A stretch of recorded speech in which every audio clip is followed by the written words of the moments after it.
Business کے 3 بڑے اصول۔ دنیا میں ایک بہت بڑے تاجر گزرے ہیں، حضرت عبد الرحمن بن عوف رضی اللہ تعالی عنہ۔ انہوں نے اپنا کاروبار صرف 2 کلو پنیر سے شروع کیا ہے، لیکن جب اس دنیا سے رخصت ہوئے تو ان کے موٹے موٹے جو اثاثے تھے، صرف سونا جو تھا 1 ارب 10 کروڑ 20 لاکھ تولے سونا تھا، جسے تقسیم کرنے کے لیے جب کاٹا گیا تو لوہے کے آرے ٹوٹ گئے، اور ایسی ہی ہزاروں جاگیریں، ہزاروں بھیڑ بکریاں اور ہزاروں اونٹ گھوڑے اور غلام تھے۔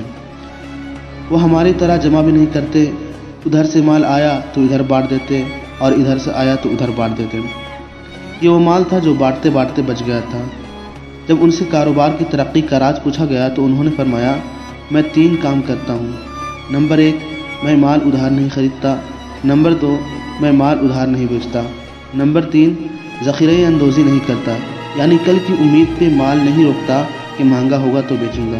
اگر آج مجھے 1 روپے نفع مل رہا ہے اور یہ پکی امید ہے کہ کل بیچوں گا تو مجھے 10 روپے نفع ملے گا، تو میں آج ہی بیچوں گا، کل کا انتظار نہیں کروں گا۔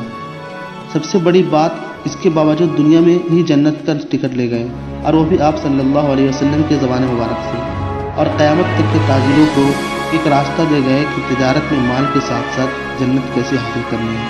السلام علیکم۔